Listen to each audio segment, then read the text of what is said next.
ഡൽഹിയിലെ നോർത്ത് ബ്ലോക്കിലുള്ള കേന്ദ്ര ധനകാര്യ മന്ത്രാലയത്തിൽ ഒരു ഹൽവ സൽക്കാരമുണ്ട്. ബജറ്റ് തയ്യാറാക്കിയതിനു ശേഷം അച്ചടിക്കായി പ്രസ്സിൽ പോകുന്ന സമയത്താണ് ഈ ഹൽവ വിളമ്പൽ പരിപാടി. ഹൽവ സെറിമണി എന്നാണ് ഇത് അറിയപ്പെടുന്നത്. കരിഷ്മ ആന്റണി തയ്യാറാക്കിയ റിപ്പോർട്ട് കാണാം. തീ പുകയ്ക്കുന്ന ബജറ്റ് പ്രതീക്ഷ ചർച്ചയ്ക്കിടയിൽ ഹൽവയ്ക്ക് എന്താണ് കാര്യമെന്നാണോ? എന്നാൽ കാര്യമുണ്ട്. ഹൽവയ്ക്ക് നല്ലൊരു റോൾ തന്നെയുണ്ട് ബജറ്റ് അവതരണവുമായി ബന്ധപ്പെട്ട്. ഡൽഹിയിലെ നോർത്ത് ബ്ലോക്കിലുള്ള ധനകാര്യ മന്ത്രാലയത്തിൽ ഒരു ഹൽവ സൽക്കാരമുണ്ട്. ബജറ്റ് തയ്യാറാക്കലൊക്കെ കഴിഞ്ഞ് അച്ചടിക്കായി പ്രസ്സിൽ പോകുന്ന സമയത്താണ് ഈ ഹൽവ വിളമ്പൽ പരിപാടി.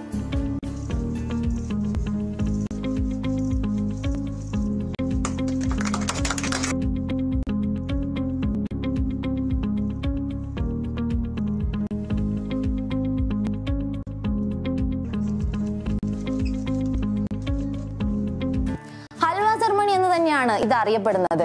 ധനമന്ത്രി വിളമ്പി കൊടുക്കുകയും സഹമന്ത്രിമാരും ഉദ്യോഗസ്ഥരും കൂടി കഴിക്കുകയും അച്ചടി ആരംഭിക്കുകയും ചെയ്യും. എല്ലാവർക്കും കഴിക്കാൻ മാത്രം വലിയ ചെമ്പിലാണ് ഹൽവ പാചകം ചെയ്യുന്നത്. കഴിഞ്ഞ 70 വർഷമായി ഈ പരിപാടി നടക്കുന്നു. ഹൽവയിൽ നിന്ന് പുറത്തേക്ക് പോകാനൊന്നും ആവില്ല. പുറം ലോകവുമായി ഒരു തരത്തിലുള്ള ബന്ധവുമില്ലാതെയാണ് ബജറ്റ് തയ്യാറാക്കൽ മുതൽ അവതരണം വരെ നോർത്ത് ബ്ലോക്കിലെ ഉദ്യോഗസ്ഥർ കഴിയുക. ഫോൺ ചെയ്യാൻ ഔദ്യോഗിക ടെലിഫോൺ മാത്രം. മുഴുവൻ സമയം IB നിരീക്ഷണത്തിലായിരിക്കും ഓരോരുത്തരും. കുടുംബക്കാരെ പോലും അടുപ്പിക്കാതെയാണ് ഈ ഐസൊലേഷൻ.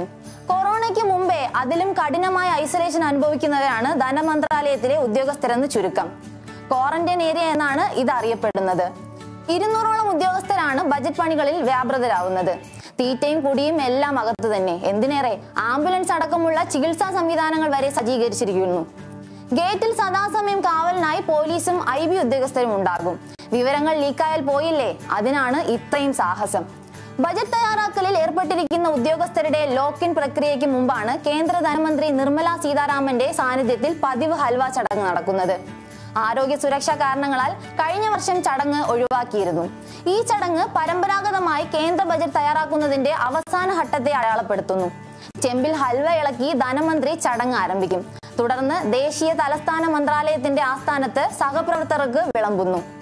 അടുത്ത പാർലമെന്റ് തെരഞ്ഞെടുപ്പിന് മുമ്പുള്ള നരേന്ദ്രമോദി സർക്കാരിന്റെ അവസാന സമ്പൂർണ്ണ ബജറ്റാണ് ഈ വർഷത്തെ ബജറ്റ്.